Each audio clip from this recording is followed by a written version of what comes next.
recebendo aqui no estúdio do Jornal do Piauí o comandante da Polícia Militar, Coronel Carlos Augusto. Seja bem-vindo, comandante. E, claro, Gomes de Oliveira, o Galego, que já está aqui conosco. Boa tarde, Galego. Boa tarde, Joelson. Boa tarde, Eli. Boa tarde ao povo do Piauí. No comecinho do jornal, eu queria logo informar que uma jovem foi assaltada hoje às 7h30 da manhã no Saci. O que acontece?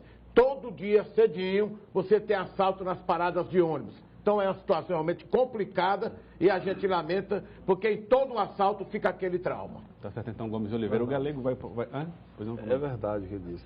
O trauma fica, né? Fica, com certeza. Foi feito o registro aí pro comandante, né, Galego? A presença do comandante Gomes de Oliveira, o Galego fazendo esse registro. O Galego vai conversar também aqui com a gente, com o comandante da Polícia Militar.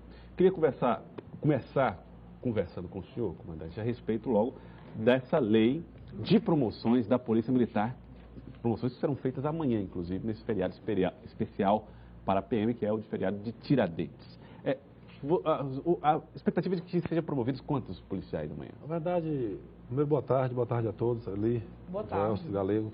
Essa lei, nós tínhamos, primeiro eu gostaria de fazer alguns agradecimentos ao Gelson. Nós cobramos muito, e eu gostaria de público aqui deixar dito que nós temos cerca de 20 anos na Polícia Militar, que nós discutimos a nível de Estado-Maior a reestruturação da Polícia Militar. O Estado cresceu, as necessidades, as demandas sociais nos obrigavam a modernizar a estrutura da Polícia Militar, a fracionar os comandos do interior para que um coronel apenas não comande 224 Não é, portanto, uma simples lei de promoção. Não é uma simples lei de promoção. Repensaram a organização da Polícia Militar. Repensar a organização. Desde a área do ensino, com um centro unificado de ensino, um centro de ensino, um local onde nós temos a necessidade de ter um corpo técnico permanente, trabalhando apenas o ensino, a capacitação dentro da instituição. Isso foi criado nessa legislação. Dividimos, por exemplo, o comando de policiamento da capital em duas áreas, para facilitar, inclusive isso que o Galego nos registrou aqui. Nós temos uma demanda muito grande por segurança nos bairros, desde que assumimos aqui.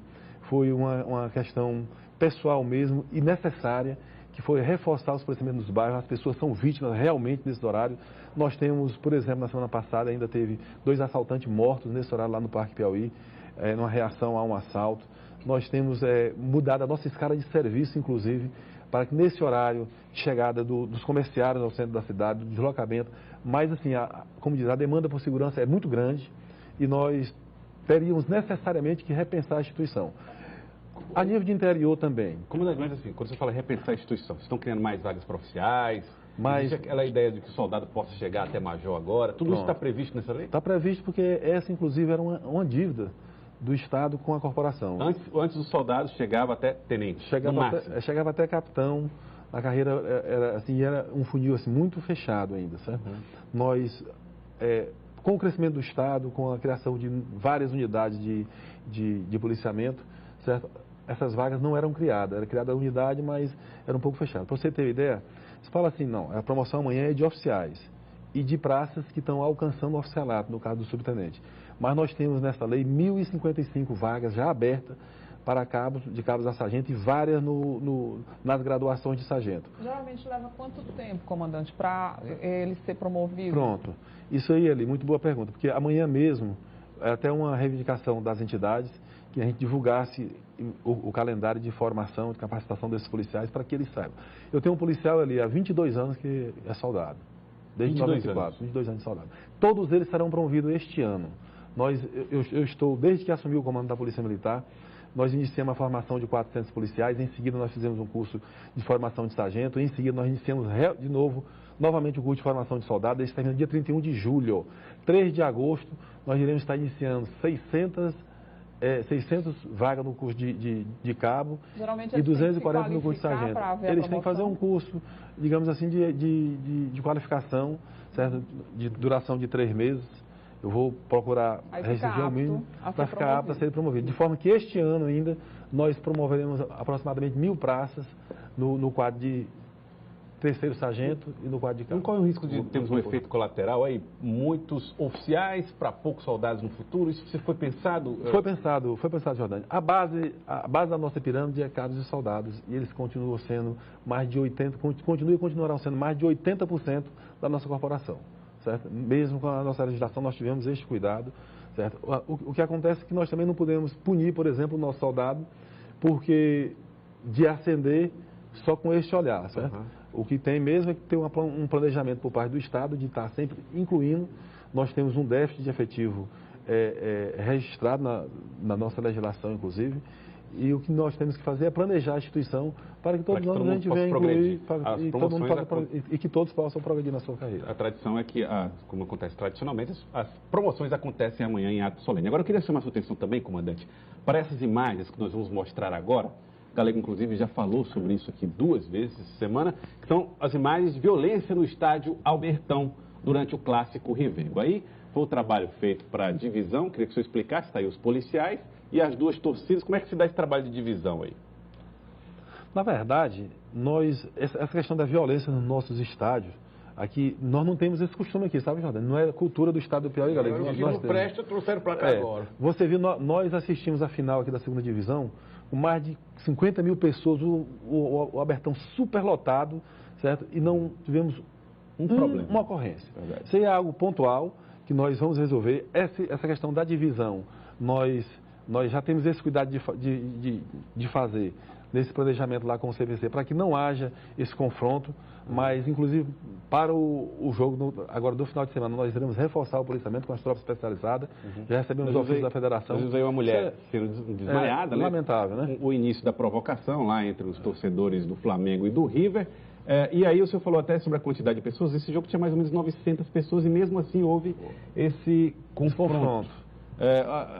Houve uma dificuldade na quantidade de efetivo de homens para fazer essa segurança? Não, o nosso planejamento para um Rivengo, por exemplo, é de 40 a 50 policiais. E lá estava. O que pode ter havido aí foi esse fator, como eu disse, surpresa, porque não é costume nos nossos estádios ter esse tipo de ocorrência. Mesmo como disse o Galego, importaram para cá o que é ruim. Mas nós vamos ter, as pessoas podem ir ao estádio, o estádio vai estar reforçado de policiamento, tanto na área interna como na parte externa. Aí os policiais levando uma faixa dos torcedores, né? Exatamente. Não é permitido faixa por quê, professor? Comandante? Na verdade, isso aí deve ser alguma faixa que insufla a torcida adversária ou deveria estar sendo utilizado para algum tipo de delito ali dentro, certo? Mas não é proibido faixa nos estádios a princípio. E aí é o momento da confusão, do conflito, um policial chega a cair, né, na tentativa de espantar os torcedores, tirar os torcedores do meio da torcida. Estava em minoria no meio da torcida. Coronel, há a possibilidade de identificar esses marginais, porque o cara que vai para o estádio brigar, para mim é bandido. Há como identificar esses marginais no estádio ou não? Por essas imagens aí, a federação, inclusive, está identificando, junto com o Comando de Policiamento da Capital, acho que deve ser feito realmente o cadastro dessas pessoas e que elas sejam proibidas de adentrar ao estádio e participar desse tipo de evento. Porque dessa forma, assusta até os torcedores que pretendem aí essa prática esportiva. Tem famílias que frequentam. Exatamente. Foi utilizado foguete por torcedores do Flamengo para atingir torcedores do River. Como é que a polícia faz o controle da entrada de armas, fogos e bastões ou coisas do tipo? Esse controle lá na catraca, ele não é feito lá pela Polícia Militar, ele é feito mesmo pela administração, pela federação. Mas nós podemos estar participando, nós estamos lá sempre presentes junto com a revista e vamos, neste final de semana, por exemplo, fazer revista em todas as pessoas que adentrarem ao estádio. Como disse a você, foi uma surpresa. Não é prática aqui no nosso estado, não é costume ter esse tipo de violência nos estádios. Iremos aperfeiçoar certamente para que as pessoas possam participar com suas famílias no estádio de futebol. O telespectador aqui, só para constar, como comandante está dizendo que ali os torcedores estavam carregando, tomando a faixa de um time e do outro time, na realidade. O policial então entendeu. Isso. É porque realmente não é proibido você ter uma faixa do seu time. A federação anunciou que não vai permitir faixas. Ela fez esse anúncio ontem aqui para que não haja esse tipo de ocorrência. Mas enfim, a polícia deve fazer essa fiscalização também, a pedido da federação, talvez. Certamente. Comandante, muito obrigado pela sua participação. Joel, eu gostaria de fazer um agradecimento aqui, porque nós temos assim, uma história, eu tenho 28 anos de Polícia Militar, e nós tivemos o reconhecimento do Poder Executivo, do governador Wellington Dias, que ao mandar essa mensagem para a Assembleia, tivemos o reconhecimento dos deputados, que o tempo foi curto, e eu gostaria de agradecer a todos os deputados, na pessoa do relator, o deputado Luiz Martins, na pessoa do presidente da Assembleia, deputado Temício, e agradecer ao secretário de Segurança, capitão Fábio Abreu, e a todas as entidades, a vice-governadora que participaram com ele e conosco nesse projeto, de forma que e tranquilizar assim, a minha tropa. Amanhã será uma parte das promoções, em novembro irá acontecer outra metade, e neste inteirinho aí nós vamos fazer todos os cursos de habilitação para que as pessoas sejam realmente promovidas e reconhecidas na Polícia Militar. Só uma sugestão aqui do telespectador, comandante, está pedindo aqui para o senhor aumentar o patrulhamento com motos na cidade e talvez diminuísse essa questão dos roubos tão cedo da manhã, principalmente, um outro telespectador falou aqui, nas paradas de ônibus.